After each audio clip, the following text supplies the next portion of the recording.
The gunshot that shattered the window of the mercantile store in Caldwell, Kansas, sent Beatrice Zimmerman diving behind the counter, her heart pounding so hard she thought it might burst right through her chest. And in that moment of terror, her hand instinctively went to her belly, where a secret no bigger than a whisper was growing. It was May of 1878, and Caldwell had earned its reputation as a rough cattle town on the Kishome Trail. Beatrice had been working at Henderson's Mercantile for nearly 2 years, ever since she had arrived on the train from St. Louis with nothing but a carpetbag and determination to start fresh. The shooting outside was just another Saturday afternoon reminder that civilization was still a fragile thing this far west. "You all right back there, Miss Beatrice?" called Mr. Henderson from where he had taken cover near the flour barrels. "I am fine," she managed to say, though her voice trembled. She pressed her palm flat against her stomach, feeling the same mixture of terror and wonder she had felt every morning for the past 3 weeks since she had missed her monthly courses and the nausea had begun. The shooting stopped as quickly as it had started. Through the broken window, Beatrice could hear Sheriff Coleman shouting orders and the sound of horses being ridden hard out of town. She slowly stood, brushing dust from her dark blue cotton dress, and caught her reflection in the mirror behind the counter. At 22 years old, she still looked like the girl who had fled St. Louis, but she knew everything was different now. Everything had changed 4 months ago when Jake Sullivan rode into town. He had been leading a cattle drive north from Texas, 300 head of longhorns and a crew of tired cowboys looking for a hot meal and a soft bed. Beatrice had been restocking shelves when he walked into the mercantile, tall and lean with sun-darkened skin and eyes the color of summer grass. His dark brown hair needed cutting, and his clothes were covered in trail dust, but when he removed his hat and smiled at her, something in her chest had shifted like the earth settling after a storm. "Afternoon, miss," he had said, his voice carrying the slow warmth of the South. "I am needing supplies for my men. Coffee, beans, salt pork if you have it." She had helped him gather what he needed, hyper-aware of his presence beside her, the way he moved with easy confidence, the calluses on his hands when their fingers accidentally brushed as she handed him a can of peaches. He had paid in cash, thanked her kindly, and left. She thought that would be the end of it, but Jake Sullivan had not left town with his cattle. He had sold the herd to buyers heading to Wichita and decided to stay in Caldwell, hiring on at the Double R Ranch just west of town. And he had come back to the mercantile the very next day, not for supplies but to ask if she might take a walk with him after she finished work. Beatrice had been courted before, in St. Louis. There had been Gerald Patterson, the banker's son who had promised her the world and then abandoned her when his family deemed her unsuitable due to her father's gambling debts and subsequent suicide. She had learned not to trust pretty words or easy promises. But something about Jake was different. He did not make grand declarations or try to impress her with things he owned. He simply showed up, consistent as sunrise, and made her laugh with stories about life on the cattle trails. "You ever seen a stampede?" He had asked one evening as they walked along the creek that ran south of town. It was July, and the air was thick with the smell of prairie grass and wildflowers. "I have not," she admitted. "It sounds terrifying." "It is," he agreed, "but it is also something beautiful in a way. All that power, all that life, moving like water. You feel small next to it, but also part of something bigger." He picked up a smooth stone and skipped it across the water. "That is how I feel about this land. It is hard and it can kill you if you are not careful, but it makes you feel alive." She understood what he meant. Coming west had saved her in a way nothing else could have. The shame and whispers of St. Louis seemed like a different life out here. They courted through the summer and into the fall. Jake was patient and respectful, never pushing for more than she was willing to give. He told her about growing up on a small farm in Tennessee, losing his parents to fever, and heading west with nothing but a horse and a desire to see what lay beyond the next horizon. He told her about his dreams of having his own ranch someday, a place where he could raise cattle and horses and build something lasting.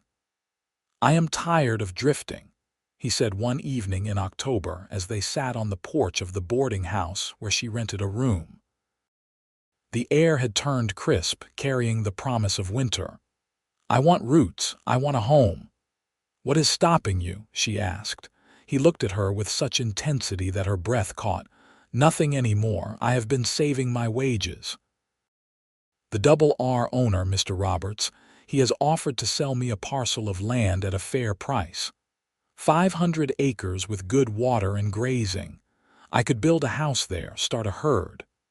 "That sounds wonderful," she said, meaning it. "It does," he agreed. "But a house is not a home without someone to share it with." He reached for her hand, his thumb rubbing gentle circles on her palm. "Beatrice, I know we have not known each other long by some people's standards, but I am old enough to know my own mind. I am 26 years old, and I have never met a woman who makes me feel the way you do. Smart and strong and beautiful, and you laugh at my terrible jokes even when they are not funny." She did laugh then, even as tears pricked her eyes. "I am not a man of fancy words," he continued. "I cannot promise you an easy life, but I can promise I will work hard every day to give you the best life I can. I will be faithful and true. I will stand by you in good times and bad." He took a deep breath. "Beatrice Zimmerman, would you do me the honor of becoming my wife?" She should have been cautious. She should have remembered Gerald Patterson and the pain of betrayal. But when she looked into Jake's green eyes, she saw only honesty and hope and love. So she said yes. They were married 3 weeks later in the small whitewashed church on Main Street. Mrs. Henderson had sewn her a dress of cream-colored silk, and Jake wore his best suit, looking so handsome it made her heart ache. Sheriff Coleman stood as witness, along with the Hendersons and a few ranch hands from the Double R. Reverend Matthews spoke about love and commitment and building a life together. And when Jake kissed her as his wife, Beatrice felt truly happy for the first time since her father had died. Jake had already started building their house on the land he purchased from Mr. Roberts. It was not much yet, just 4 rooms with a stone fireplace and a wide porch, but it was solid and well made, and he had carved their initials above the door frame. They moved in on a cold November day, and that night he carried her over the threshold and made love to her with a tenderness that brought tears to her eyes. "I love you," he whispered against her hair as they lay tangled together afterward. "I will love you until the day I die and beyond." "I love you too," she whispered back, and meant it with every fiber of her being. The winter passed in a haze of happiness. Jake worked hard, building fences and corrals, buying his first cattle with money he had saved. Beatrice continued working at the mercantile 3 days a week, saving her wages for the future. They were poor by most standards, but they had each other, and that felt like enough. In late February, Jake came home with news. "Roberts offered me a job running a herd up to Dodge City. It pays good money, but it means being gone near 3 weeks. Beatrice felt her stomach drop. 3 weeks? "I know," he said, pulling her into his arms. "I do not like it either, but the money would let us buy more breeding stock. We could build that barn I have been planning." She understood the practicality of it, even as she hated the idea of being apart. "When would you leave?" "Week after next." She nodded against his chest. "Then we will make the most of the time we have." They did. Those 2 weeks were filled with laughter and love and long conversations by the fire. Jake taught her to shoot his rifle, insisting she know how to protect herself while he was gone. She packed his saddlebags with enough food for the journey and mended his shirts and tried not to think about all the things that could go wrong on a cattle drive. The morning he left, she stood on the porch and watched him ride away, his figure growing smaller against the vast Kansas sky. She did not cry until he was out of sight, and then she let the tears fall freely, feeling foolish and fragile and alone. He had been gone for 3 days when the nausea started. At first, she thought it was just worry making her stomach uneasy. But when it continued every morning for a week, when her breasts became tender and she realized her courses were late, she understood. She was carrying Jake's child. The realization filled her with a complicated rush of emotions. Joy, because she wanted this child, wanted to give Jake the family he dreamed of. Fear, because childbirth was dangerous, and she had seen too many women die bringing life into the world. And underneath it all, a bone-deep terror that something would go wrong, that she would lose Jake or the baby or both, that happiness was just a temporary gift that would be snatched away. She told no one, not even Mrs. Henderson, who would have been kind and helpful. This news belonged to Jake first. She would wait until he returned and tell him then. So she went about her days, working at the mercantile, tending to the house and animals, and secretly marveling at the life growing inside her.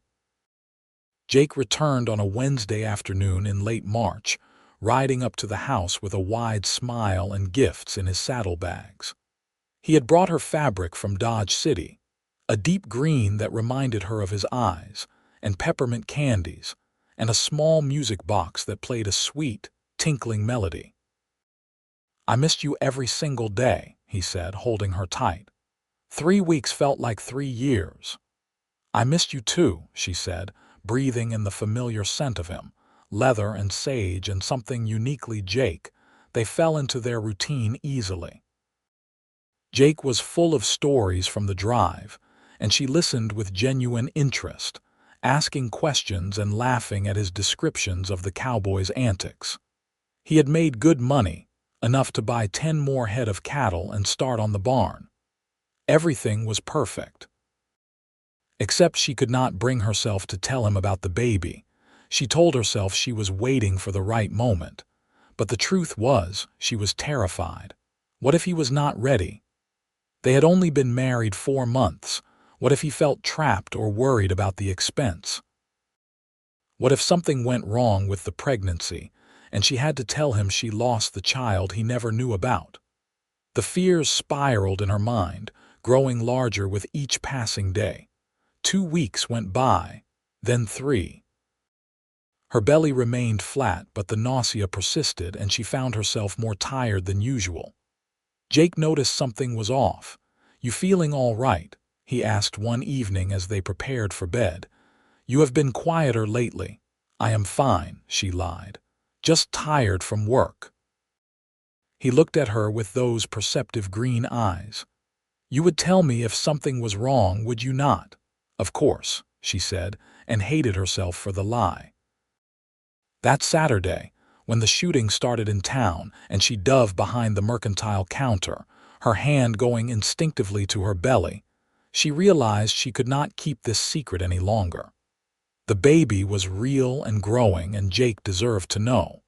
He deserved the truth. She finished her shift at the mercantile in a daze. Mr. Henderson asked twice if she was sure she was all right, and she assured him she was. But her hands shook as she hung up her apron and walked out into the late afternoon sunshine. The ride home from town took 30 minutes. Their property sat in a valley between 2 low hills, with Caldwell Creek running along the eastern border. Jake had chosen well. The land was good, with rich soil and plenty of water for the cattle. She could see their small herd grazing in the distance, black and brown shapes against the spring green grass. Jake was working on the barn frame when she rode up. He had his shirt off despite the cool breeze, his skin gleaming with sweat as he hammered boards into place. He looked up at the sound of her horse and smiled, that wide, genuine smile that still made her heart flutter. "You are home early," he called, climbing down from the frame. He grabbed his shirt and wiped his face with it before walking over to help her dismount. "Mr. Henderson let me go early. There was some shooting in town and he said I looked pale." She dismounted before he could help her, needing to keep moving or she might lose her nerve. Jake's expression shifted to concern. "Shooting? Are you hurt?" No, I am fine. It was just some cowboys getting rowdy." Sheriff Coleman handled it. He studied her face and she knew he could tell something was wrong. "Beatrice, what is it? You are worrying me." She opened her mouth to tell him, but the words caught in her throat. Fear clawed at her chest, making it hard to breathe. What if this changed everything? What if he looked at her differently? What if, "Hey," he said softly, taking her hand. "Whatever it is, you can tell me. There is nothing you could say that would change how I feel about you." She wanted to believe that. She did believe it in her rational mind, but fear was not rational. "Let us go inside," she managed to say. "I need to sit down." He followed her into the house, his concern deepening. She moved to the kitchen table and sat, her hands clasped tight in her lap to stop them from shaking. Jake pulled out the chair beside her and sat, turning it so he faced her. He reached for her hands and she let him take them, drawing strength from his warm, calloused grip.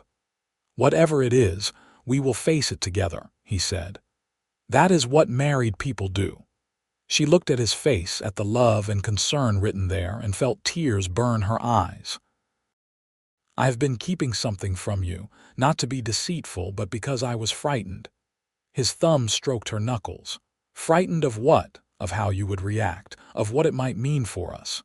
She took a shaky breath. "Jake, I am with child." The words hung in the air between them.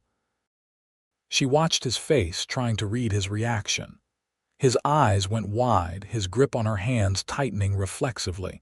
His mouth opened, closed, opened again. "You are." He seemed unable to finish the sentence. She nodded, tears spilling down her cheeks now. "I have known for several weeks. Since shortly after you returned from Dodge City. I should have told you right away, but I was so scared. We have not been married long, and I know we are still getting established, and I worried you might feel it was too soon or that you were not ready.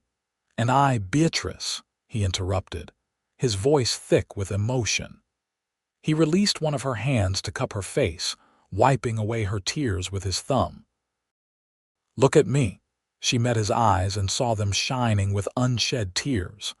"This changes nothing but joy," he said, his voice breaking slightly. "Do you hear me? Nothing but joy." She stared at him, hardly daring to believe what she was hearing. "I know you have been hurt before," he continued. "I know you have reasons not to trust easily. But I need you to trust this. Trust me. I have wanted a family my whole life. Wanted children to love and raise and teach about this wild, beautiful world. But I wanted that with the right woman. And you are that woman, Beatrice. You are everything I ever hoped for and more." The tears came harder now, but they were tears of relief, of joy, of overwhelming love. "Truly, truly," he said firmly. He slid from his chair to kneel in front of her, placing his hands gently on her still flat stomach. "We are going to have a baby. Our baby. That is the best news I have heard in my entire life." She laughed through her tears, covering his hands with hers. "I was so frightened you would be upset." "Upset?" He shook his head in wonder. "Beatrice, I am the happiest man in Kansas, maybe in the whole country." He looked up at her, his face glowing with happiness. When will the baby come?" "I think November. Early November based on my calculations." "November," he repeated as if savoring the word.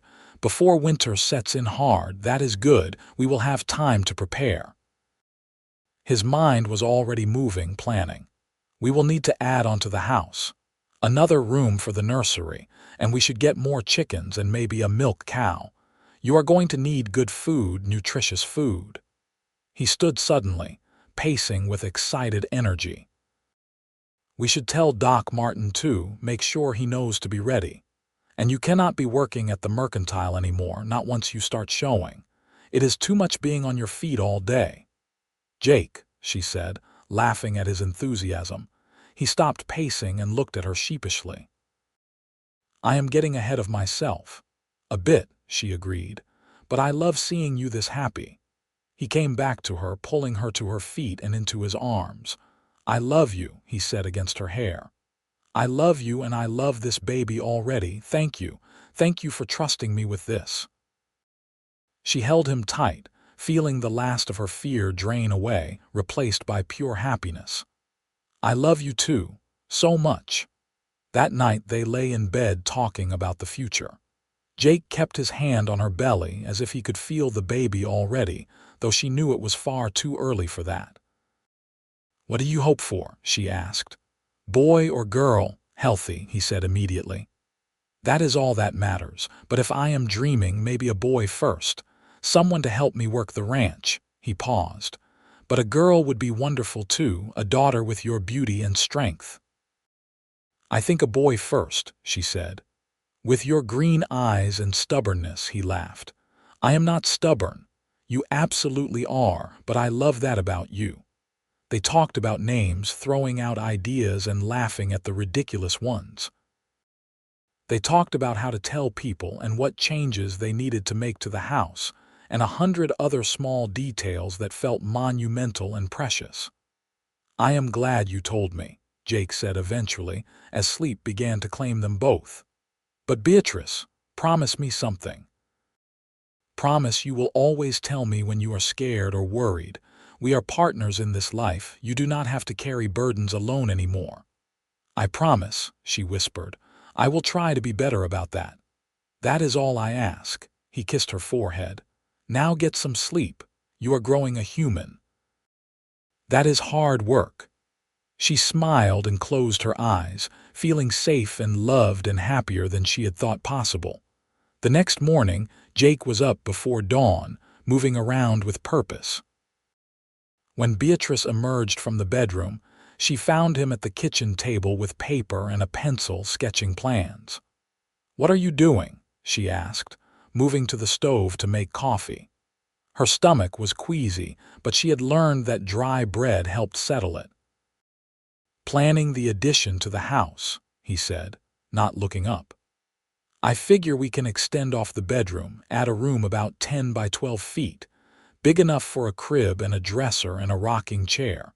We can put windows on the south wall to catch the morning sun. She poured herself coffee and sat across from him, touched by his immediate commitment to providing for their family. When will you start? Soon as I can get the materials. I will ride into Caldwell tomorrow, order the lumber and supplies from Henderson's. He looked up, his eyes bright with excitement. We should probably tell him anyway, and the Hendersons have been good to you. They will want to know. Mrs. Henderson will be thrilled, Beatrice agreed. She has been after me to start a family. They spent the morning together, Jake showing her his plans and asking her opinion on various details. Should the nursery door open in or out? Did she want wallpaper or just painted walls? Where should they put the rocking chair? It felt good to be included in the planning, to have her opinion valued. In all her fears about telling Jake, she had never imagined this response, this immediate and wholehearted embrace of fatherhood. The following day, Jake rode into Caldwell to order supplies. Beatrice stayed home, working in the garden she had started behind the house. The spring weather was perfect for planting, and she wanted to have vegetables growing for when the baby came. She was on her knees in the dirt, planting bean seeds, when she heard a horse approaching. She stood, wiping her hands on her apron, and saw Mrs. Henderson riding up on her gray mare. The older woman was beaming. I heard the wonderful news, she called out, dismounting with surprising agility for a woman of 50. Jake stopped by the store and told us. Oh, Beatrice, I am so happy for you." Beatrice found herself enveloped in a warm hug that smelled like lavender and baking bread. "Thank you, Mrs. Henderson." "None of that now," the older woman said, pulling back to look at her. "You have been like a daughter to me these past years." "You call me Martha from now on, you hear?" "Martha," Beatrice said, trying out the name. It felt presumptuous but also warm, familial. Martha pulled a basket from her saddle. "I brought you some things. Ginger root for the morning sickness and some peppermint tea, and I started knitting a blanket. Just a simple pattern in yellow since we do not know if it will be a boy or girl." Tears pricked Beatrice's eyes. "You did not have to do that." "Of course I did. That is what family does." Martha linked her arm through Beatrice's. "Now, let us go inside and have some tea and you can tell me everything. How are you feeling? Is the sickness bad? Are you sleeping well?" They spent the afternoon talking, Martha sharing wisdom from her own 3 pregnancies and reassuring Beatrice about the fears that kept her awake at night.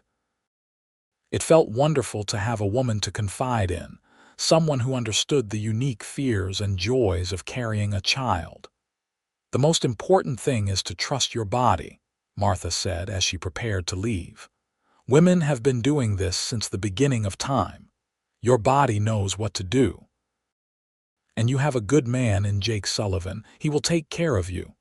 "I know," Beatrice said. "I am very lucky, not luck, dear. That is love and choosing well." Martha mounted her horse with practiced ease. "Now you take care of yourself. And if you need anything, anything at all, you send Jake to fetch me. Do not try to be strong and independent all the time. Accept help when it is offered." Beatrice promised she would, and waved as Martha rode back toward town. Jake returned in the late afternoon, his saddlebags full of supplies and his face flushed with excitement. "The lumber will be delivered next week. Mr. Henderson gave me a good price and said to tell you that you are not to work any more except when you absolutely want to, and even then only light duties. Martha already told me as much when she visited earlier." "Good." Jake unpacked the saddlebags, revealing several books. "I stopped by the general store and got these. Books on pregnancy and childbirth. I figure we should know what to expect." Beatrice picked up one of the books, touched beyond words. Most men left such things entirely to their wives, considering it women's work. But here was Jake, wanting to be informed and involved. "We can read them together," he said. "I want to understand what you are going through, and I want to know how to help." Over the following weeks, they did just that. In the evenings after dinner, they would sit together on the porch or by the fire, reading aloud from the books. Some of the information was alarming, the frank discussions of complications and things that could go wrong. But having Jake beside her, holding her hand and talking through the fears, made it bearable. The lumber arrived in late April, and Jake began work on the nursery addition. He worked with focused determination, getting up early and working until dark. Beatrice helped when she could, handing him tools and holding boards steady, but mostly she watched, marveling at his skill and dedication. Other ranchers and cowboys stopped by to help when they could spare time. Word had spread about the baby, and the community rallied around them in a way that reminded Beatrice why she loved this harsh, beautiful frontier. People helped each other, because that was what you did. Survival depended on it. Tom Parker from the neighboring ranch helped raise the frame. Miguel Reyes, one of the hands from the Double R, spent a full day helping with the roof. Even Sheriff Coleman stopped by one Sunday with donated paint for the nursery walls. "Got to make sure the next generation is born into a proper home," the sheriff said, his weathered face creasing into a smile. "This town needs good families like yours." By late May, the nursery was complete. Jake had built it with obvious care, making sure every board was secure and every nail hammered flush.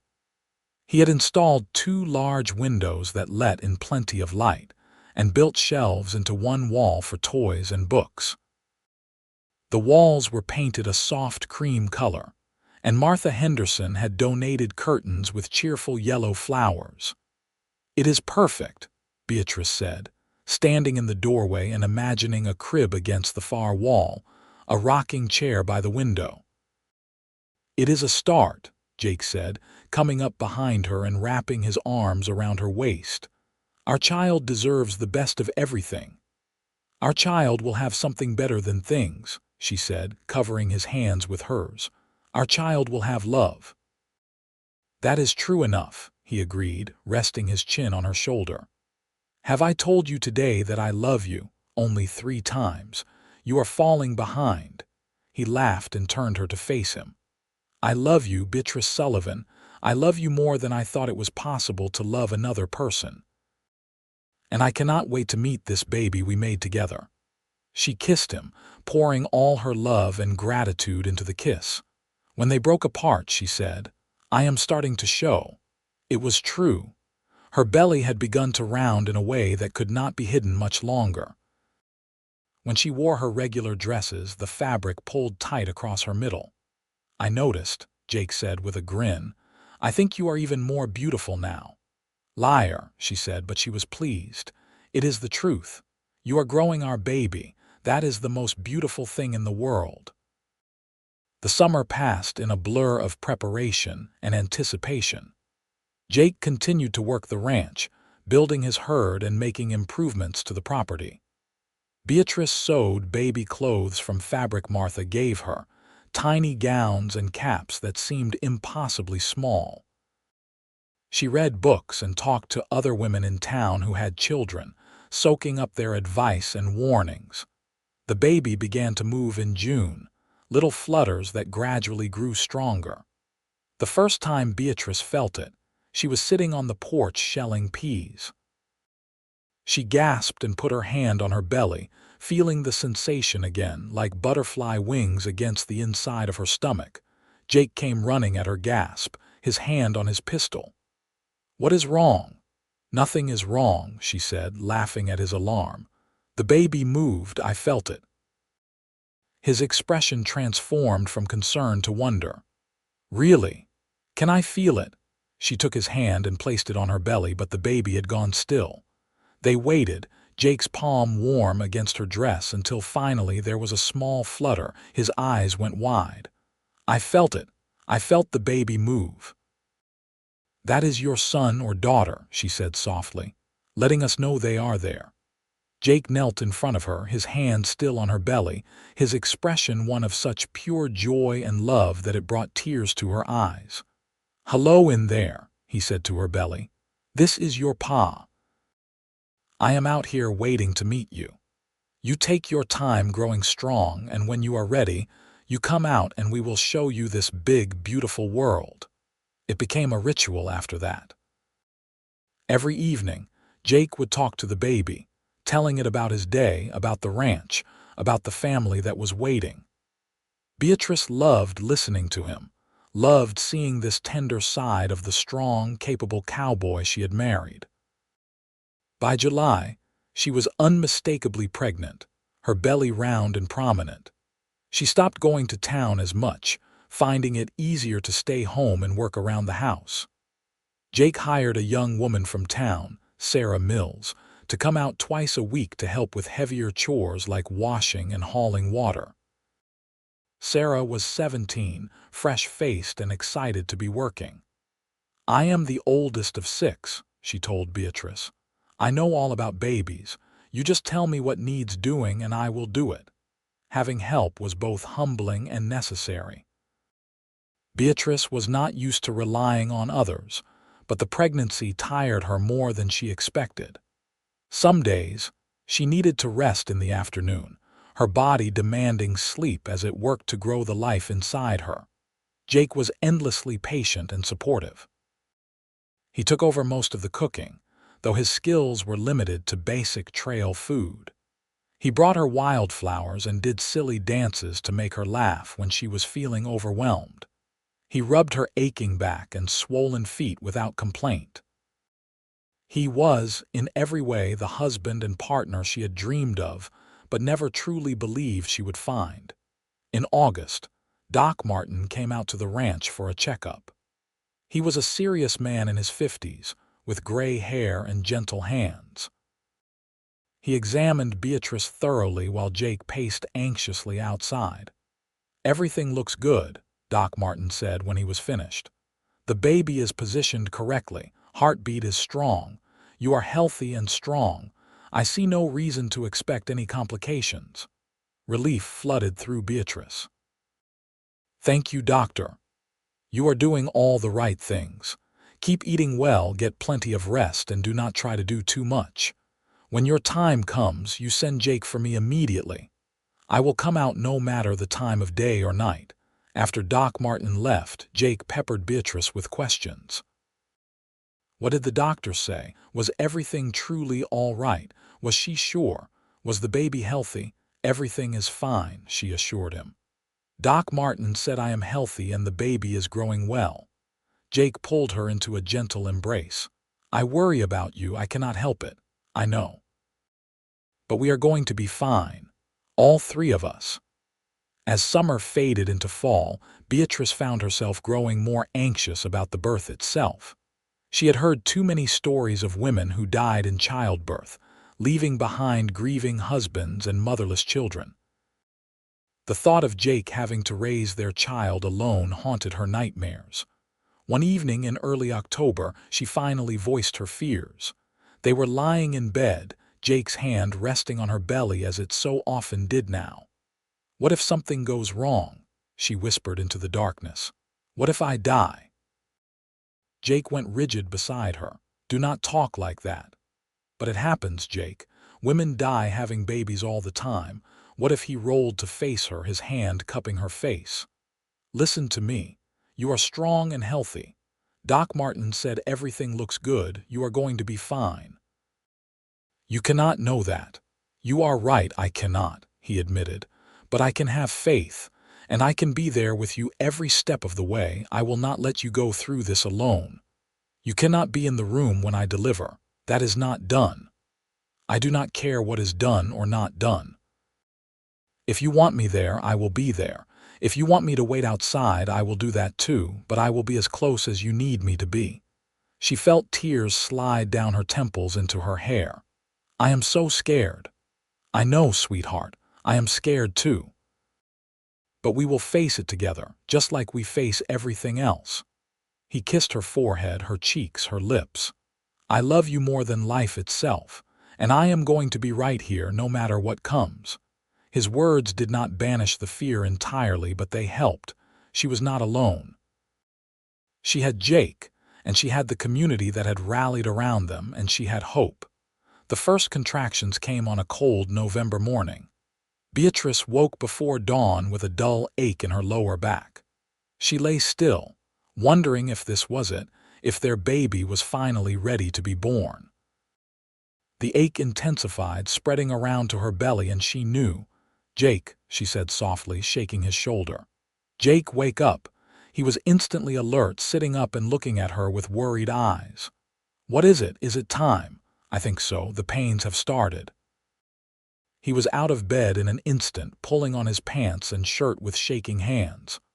"I will ride for Doc Martin. Sarah can come sit with you, and I will get Martha Henderson too." "Jake," she said, catching his hand. "Breathe, we have time. The pains are still far apart. You need to eat something before you go." He looked like he wanted to argue, but he nodded. "All right, but you stay in bed. Do not try to get up on your own." The next hours were a blur. Jake rode to town and returned with Doc Martin, Sarah, and Martha Henderson. The house suddenly felt full of people and activity. Martha took charge, sending Sarah for water and clean linens, setting up the bedroom for delivery. Doc Martin examined Beatrice and declared that she was progressing well, but that it would likely be several more hours. The pains intensified as the morning wore on, coming closer together and lasting longer. Beatrice focused on breathing through them, on staying calm even as fear clawed at her. Jake stayed by her side, holding her hand, talking to her softly, wiping her face with a cool cloth. "You are doing so well," he kept saying. "So strong. I am so proud of you." By afternoon, the pains were overwhelming. Beatrice cried out with each one, unable to hold back the sounds. She gripped Jake's hand so hard she was afraid she might break his fingers, but he never complained, never pulled away. "I need to push," she gasped to Doc Martin during a brief respite. He checked her and nodded. "It is time. On the next contraction, I want you to push as hard as you can." The next hour was the longest of Beatrice's life. The pain was all-consuming, beyond anything she had imagined. But between contractions, she could hear Jake's voice, steady and encouraging. "You can do this. You are the strongest person I know, just a little more. Our baby is almost here." She pushed with everything she had, beyond exhaustion, beyond pain, drawing on reserves she did not know she possessed. And then, suddenly, there was a release of pressure and the sound of a baby crying. "It is a boy," Doc Martin announced, holding up a small, squirming, incredibly beautiful baby boy. Beatrice collapsed back against the pillows, tears streaming down her face. Jake was crying too, she realized, staring at their son with an expression of pure wonder. Doc Martin cleaned the baby quickly and wrapped him in a blanket before placing him in Beatrice's arms. "Congratulations," he said with a smile. The baby was perfect.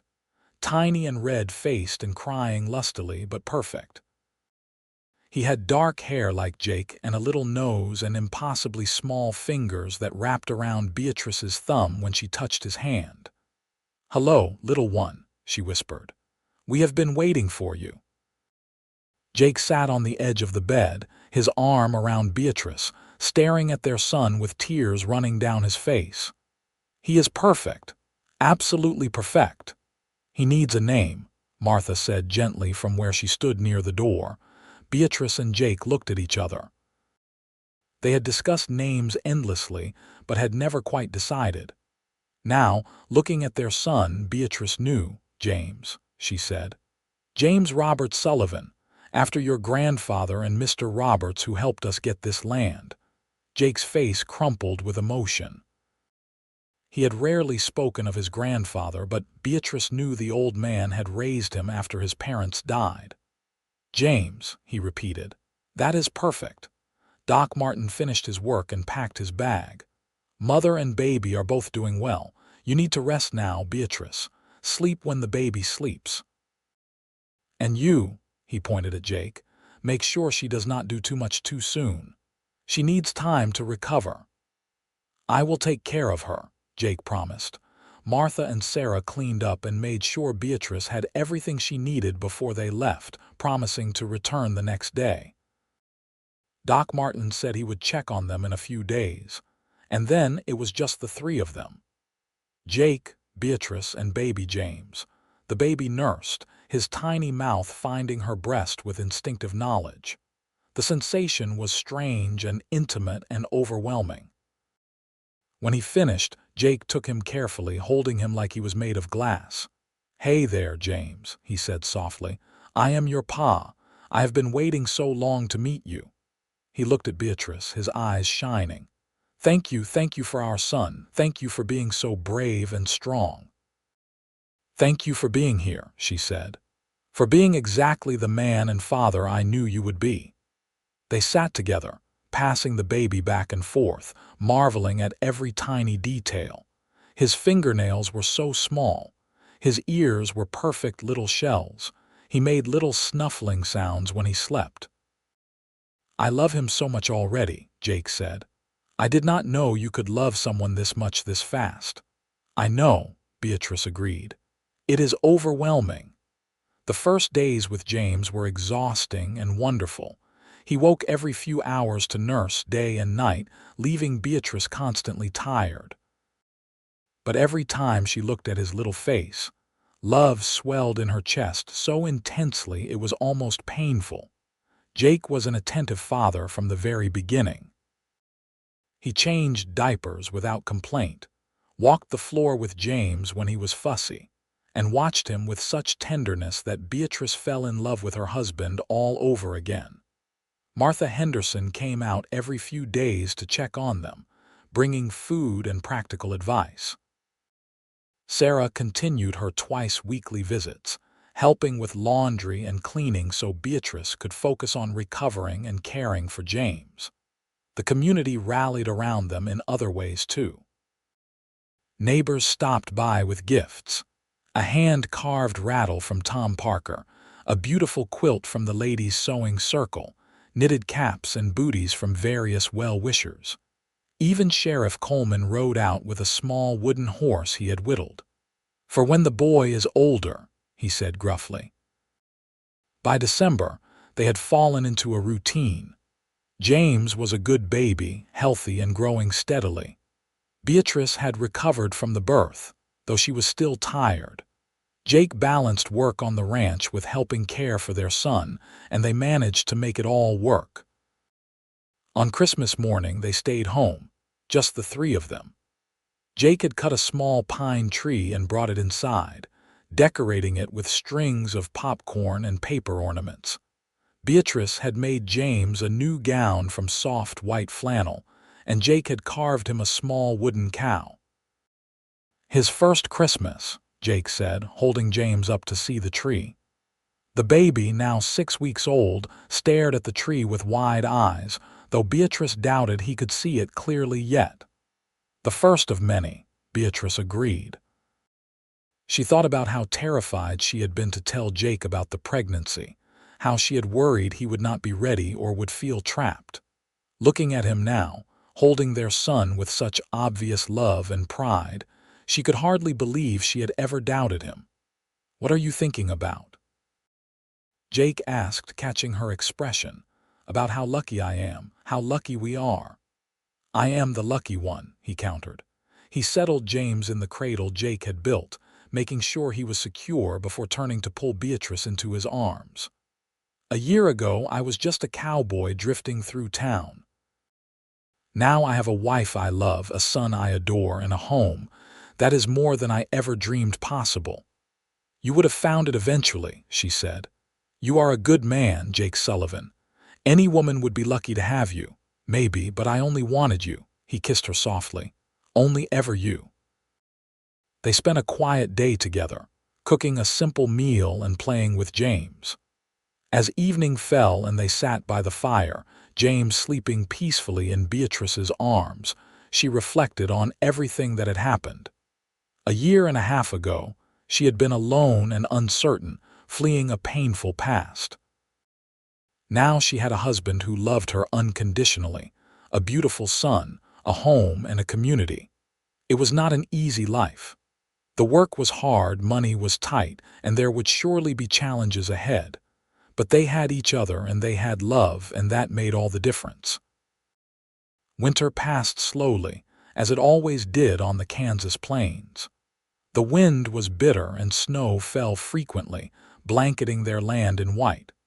Jake kept busy with the livestock, making sure the cattle and horses had shelter and food. Beatrice stayed mostly inside with James, content to watch the world through the window while keeping their small house warm and comfortable. James grew rapidly, his face filling out, his eyes focusing more clearly. He started smiling in February, these huge gummy grins that melted both his parents' hearts. Jake would do anything to make him smile, pulling faces and making silly sounds. "You are ridiculous," Beatrice told him one evening as he danced around the room, bouncing James and singing a nonsense song.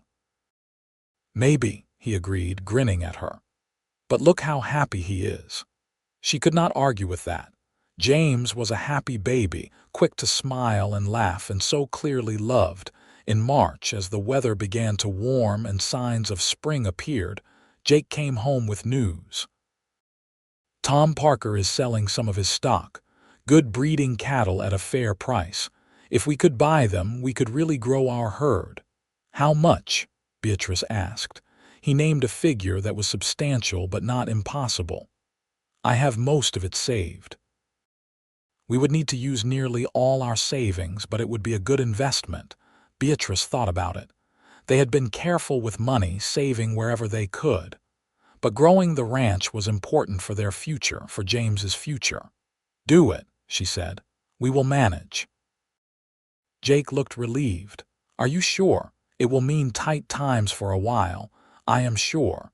You have good instincts about these things. If you think it is a good opportunity, I trust you." He pulled her close, careful not to squish James, who was nursing. "We are going to build something good here. Something lasting. For our son and for any other children we might have." "Other children?" she asked, raising an eyebrow. "Well, not right away," he said quickly. "But someday. I always wanted a big family. Let me recover from this one first," she said, but she was smiling. She liked the idea of giving James siblings, of filling their house with children and noise and life. Jake bought Tom Parker's cattle, and suddenly their herd nearly doubled in size. It meant more work, longer days, and Jake being out on the range more. But he always came home for supper, always made time for James, always found moments to hold Beatrice and tell her he loved her. By summer, James was 6 months old, sitting up on his own and reaching for everything. He was fascinated by the world around him, his green eyes, so like Jake's, taking in everything with serious attention. He laughed at the dogs that roamed the property and reached for the chickens when Sarah brought him outside. "He is going to be a rancher like his pa," Sarah said one afternoon as they watched James grab at grass and try to put it in his mouth. "Probably," Beatrice agreed, gently removing the grass from his chubby fist. "Though he can be anything he wants to be. Will you have more?"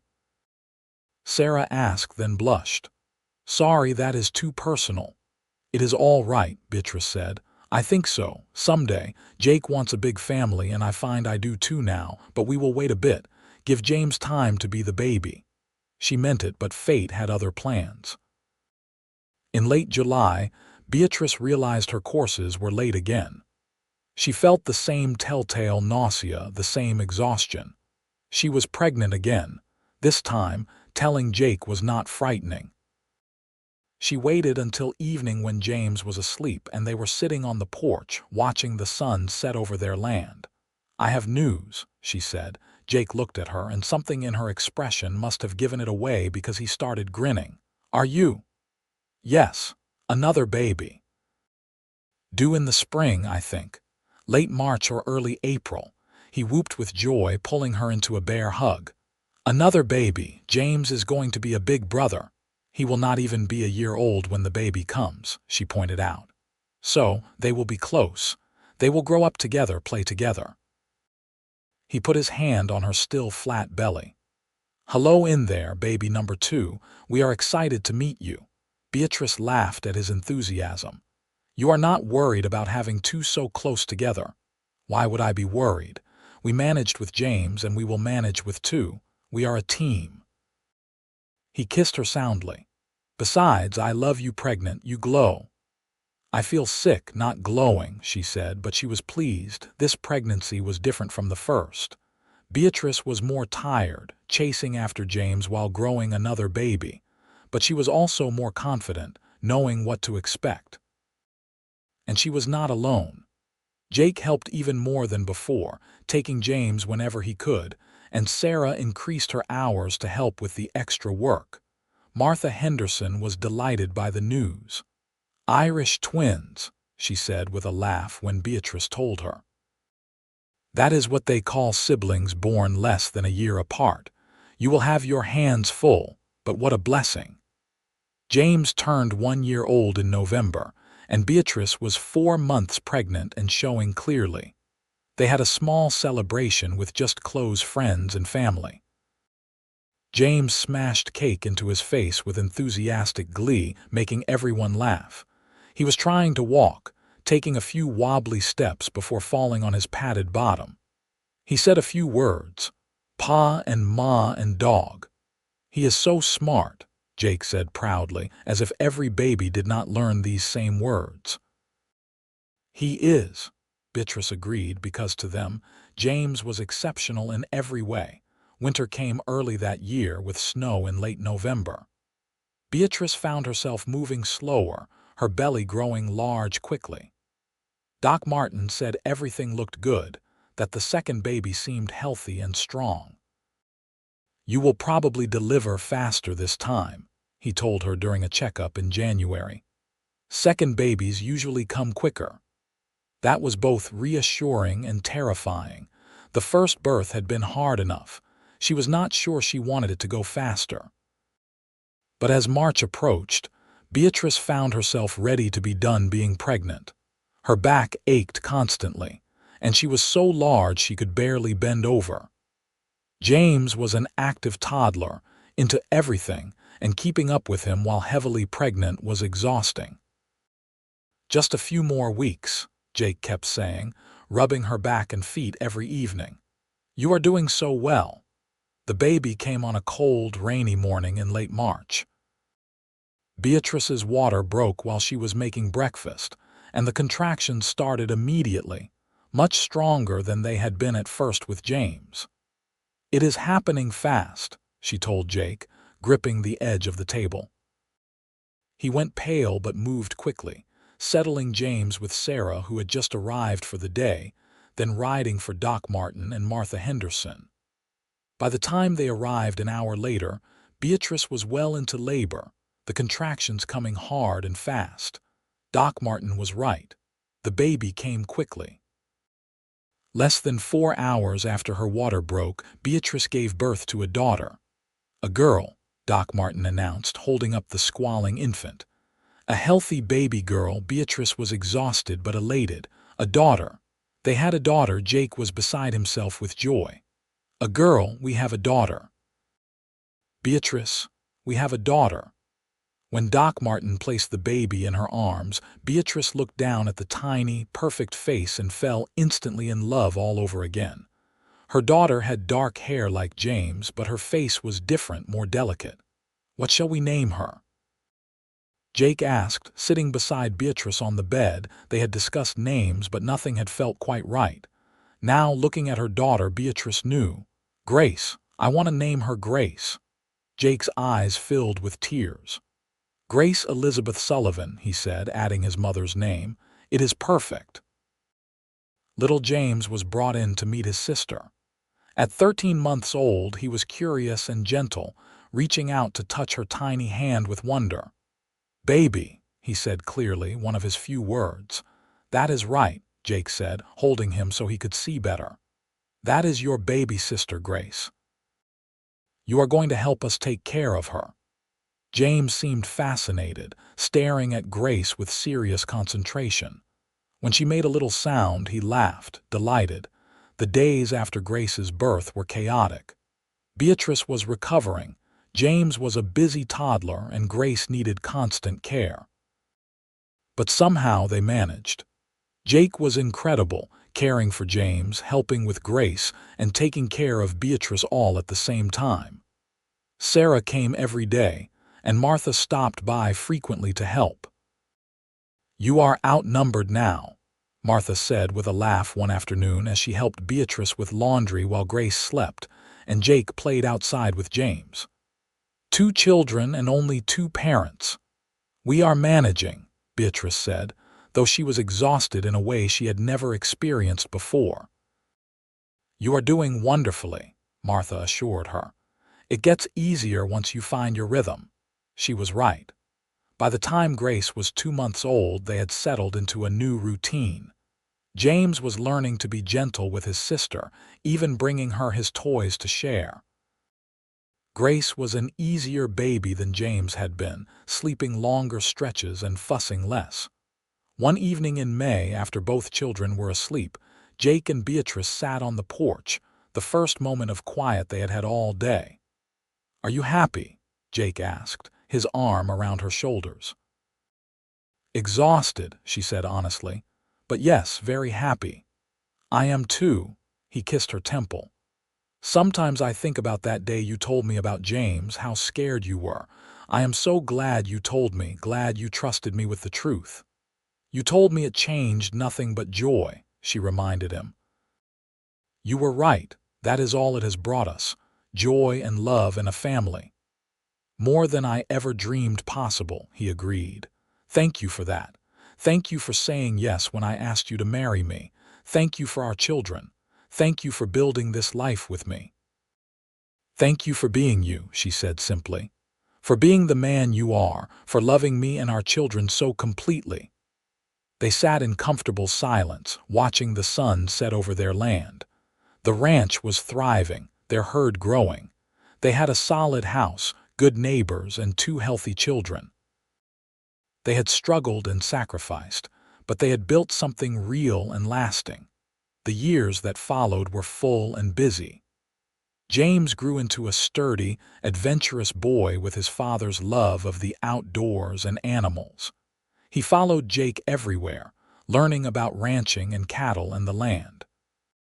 Grace was quieter, more thoughtful, but with a stubborn streak that reminded everyone of her mother. She loved books and flowers and spent hours following Beatrice around, helping with cooking and gardening. When James was 4 and Grace was 3, Beatrice found herself pregnant again. This time, it was no surprise. She and Jake had talked about having more children, wanting to fill their house and their hearts. The pregnancy was easier than the previous ones, perhaps because Beatrice was more experienced or perhaps because the children were older and more independent. Their 3rd child, a boy they named Henry Thomas Sullivan, was born in the spring of 1883. He had red gold hair unlike either parent, and a temperament that was pure sunshine from the start. He rarely cried, was quick to laugh, and charmed everyone he met. Where did this one come from? Jake joked, holding Henry up and marveling at the red hair. Must be some Irish in your family tree. My grandmother had red hair, Beatrice admitted. I had forgotten until now. James and Grace adored their baby brother. James was protective, always making sure Henry had his favorite toy. Grace liked to help feed him and sing to him. The 5 of them were a family, complete and happy. By 1885, the Sullivan Ranch was well established. They had nearly 300 head of cattle, a dozen horses, and had built a larger barn and several outbuildings. Jake had hired 2 full-time hands to help with the work, and Beatrice had her hands full with 3 children and running the household. They had their challenges, of course. There were droughts and harsh winters. There was the year the bank nearly failed and they almost lost everything. There was the time James broke his arm falling from a tree, and Grace got so sick with fever that Beatrice stayed up 3 nights straight, praying and nursing her back to health. But through it all, they had each other. Jake remained the steady, loving man Beatrice had fallen in love with. He worked hard, played with his children, and never failed to tell Beatrice he loved her. She, in turn, had learned to trust completely, to share her fears and worries, to lean on him when she needed support. The children thrived. James, at 9 years old, was already a skilled rider and helped his father with the cattle. Grace, at 8, was learning to read and write from the schoolteacher who came to their area twice a week. Henry, at 5, was a ball of energy who kept everyone on their toes. One evening in the fall of 1887, after the children were in bed, Jake took Beatrice's hand and led her outside. The air was crisp and cool, the stars brilliant in the vast Kansas sky. "You remember that first night I asked you to walk with me?" he asked. "Of course," she said. "I was so nervous, I thought you were just being polite." "I was not being polite, I was falling in love." He pulled her close. 9 years we have been married now, 9 incredible, wonderful, sometimes difficult years. The best years of my life, she said honestly. Mine too. He was quiet for a moment, looking up at the stars. "I have been thinking. We have done well with the ranch, we have saved money. The children are healthy and happy. Maybe it is time to think about the future differently." What do you mean? I mean, maybe we should think about education for the kids. Real education. There is talk of building a proper school in Caldwell, and I want to make sure they have opportunities we did not have. Beatrice felt a rush of love for this man who always thought of his family first. That sounds wonderful. And I have been thinking about us too, he continued.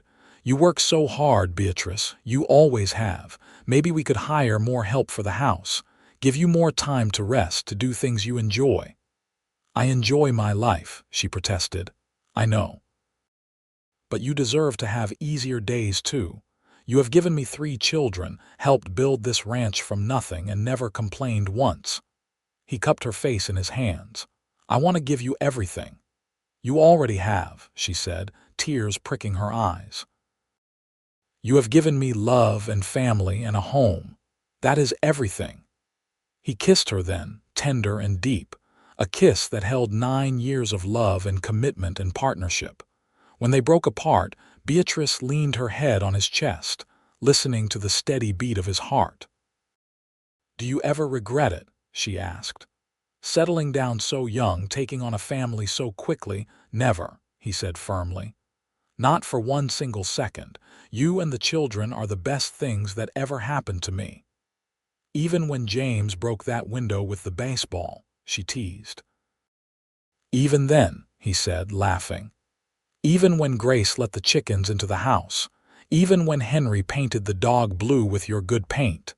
She laughed too, remembering each incident.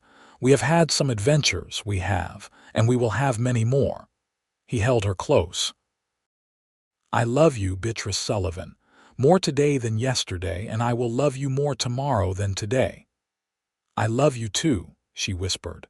They stood together under the stars, wrapped in each other's arms, listening to the sounds of their land. Inside the house, their 3 children slept safely. Around them, the ranch they had built together sprawled across 500 acres now. It was not an easy life, would never be an easy life. But it was a good life. A life filled with love and purpose and family. Beatrice thought back to that terrified girl who had been afraid to tell her husband about her pregnancy. She had been so young, so full of fear. She could hardly recognize that version of herself now. Jake had been right when he said it changed nothing but joy. Every challenge, every difficult moment, every sacrifice had been worth it for the family they had built together. The years continued to pass, each one bringing new joys and challenges. James, at 12, was already talking about taking over the ranch someday. Grace, at 11, had discovered a love of music and was learning to play the piano they had scrimped and saved to buy. Henry, at 8, was still the cheerful charmer, making friends wherever he went. In the spring of 1890, Beatrice discovered she was pregnant again. At 34, she thought she was done having children, but life had other plans. She told Jake on their 12th wedding anniversary, "Are you happy?" she asked, suddenly nervous despite knowing better. Jake's answer was to pick her up and spin her around, making her laugh and protest. Happy. I am overjoyed, another baby, another blessing. We are going to have 4 children, she said, shaking her head in wonder. 4. Sounds perfect to me, he said, placing his hand on her belly. Sounds like a real family. This pregnancy was harder than the others. Beatrice was older, more tired. But she was also more experienced, more confident. And she had her older children to help, which they did with enthusiasm. Their 4th child, a daughter they named Rose Marie Sullivan, was born in December of 1890, just in time for Christmas. She had Beatrice's brown hair and delicate features, and from the moment she arrived, she wrapped her entire family around her tiny fingers. Our Christmas miracle, Jake said, holding her on Christmas morning while the other children opened gifts around them. Perfect timing. Beatrice, still recovering but happy, watched her family with contentment. James, now 13 and shooting up tall like his father. Grace, 12 and budding into a lovely young woman. Henry, 9 and still grinning at everything. And tiny Rose, just days old, sleeping peacefully in her father's arms. "This is everything," she said softly. Jake looked at her, his eyes full of love. "It is everything and more." The years rolled on, marked by seasons and milestones. James grew into a fine young man, eventually taking a wife of his own and starting his own family. Grace became a schoolteacher, educating the children of Caldwell with patience and skill. Henry surprised everyone by going to work for the railroad, traveling far but always coming home. And little Rose grew into a spirited girl who loved horses as much as her father did. Through it all, Jake and Beatrice remained the steady center of their growing family. They celebrated birthdays and holidays, mourned losses and celebrated triumphs. They added on to their house twice more to accommodate their growing family and visiting grandchildren. On their 25th wedding anniversary in 1903, their children threw them a party. James brought his wife and 2 children. Grace came with her husband, a kind lawyer from Wichita. Henry arrived on the morning train with gifts from Chicago. And Rose, now 12, had decorated the house with flowers and ribbons. As Beatrice looked around at her family, all gathered together, she felt overwhelmed with gratitude. This life, this beautiful, chaotic, wonderful life, had started with a moment of fear and a leap of faith. She had been terrified to tell Jake about their first baby, certain that it would change everything. And it had changed everything. But just as Jake had promised all those years ago, it had changed nothing but joy. That evening, after the guests had gone home and the children had dispersed to their own rooms and homes, Jake and Beatrice sat on their porch, just as they had done countless times before. The porch was bigger now, part of one of the additions, but the view was the same. Rolling Kansas prairie, their land stretching out under a vast sky. 25 years, Jake said, taking her hand. Where did the time go? Into this, Beatrice said, gesturing at the house, the land, the evidence of the life they had built. Into our children and grandchildren. Into love. Into love, he agreed. He was 63 now, his hair more silver than brown, his face lined from years of sun and wind. But his green eyes were the same, still full of love when he looked at her. "I would not change a single moment, not one. Not even when the barn burned down," she teased. "Well, maybe that one," he admitted with a laugh, "but only that one." She leaned her head on his shoulder, comfortable and content. "I was so scared to tell you about James. Seems foolish now." "Not foolish," he said gently. "You had been hurt before. You had reason to be cautious, but I hope I proved to you that I meant what I said, that it changed nothing but joy." "You did," she assured him. "Every single day you proved it. You have been everything I could have asked for and more. The best husband, the best father, the best partner. And you have been my everything," he said. "My love, my life, my reason for getting up every morning. I thank God every day that I walked into that mercantile and saw you standing there." They sat in peaceful silence, watching the sun set over their land, the land they had worked together to build into something lasting. 4 children, 3 grandchildren so far, with surely more to come, a successful ranch, and a love that had weathered every storm. As the stars began to appear, one by one, Jake pulled Beatrice to her feet. "Dance with me." "There is no music," she protested, even as she moved into his arms. "Sure there is," he said. "Listen." She did. She heard the crickets chirping, the distant lowing of cattle, the wind rustling through the grass, the sounds of their life, their land, their home. They swayed together in the twilight, 2 people who had chosen each other, built a life together, and loved each other through everything. It had not always been easy. There had been moments of doubt and fear, times of hardship and loss, but there had been so much more joy, so much love. So much life. "I love you," Jake said, holding her close. from that first day until this one and all the days to come. I love you too, Beatrice whispered, always and forever. The night deepened around them. The stars grew brighter, and somewhere inside their house, they could hear the sounds of family Rose practicing her piano, voices calling good night, the comfortable noise of a home filled with love. It had all started with a secret and a fear, with a terrified young woman who found the courage to tell her husband about the baby. And it had grown into this, a legacy of love, a family bound by devotion, and a lifetime of joy that stretched behind them and ahead into the future.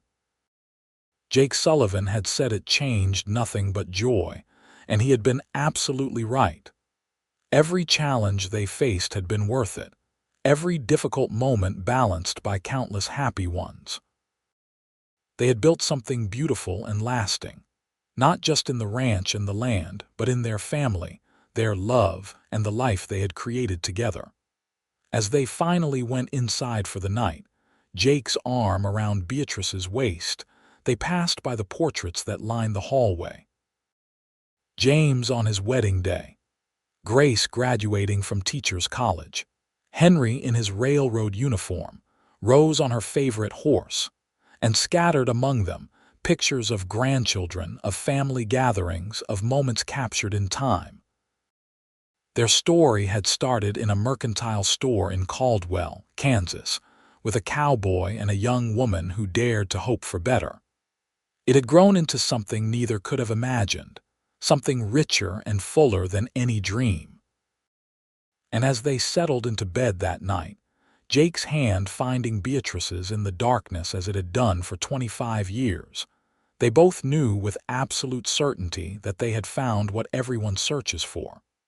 A love that lasts, a family that endures, and a joy that changes everything for the better. The end.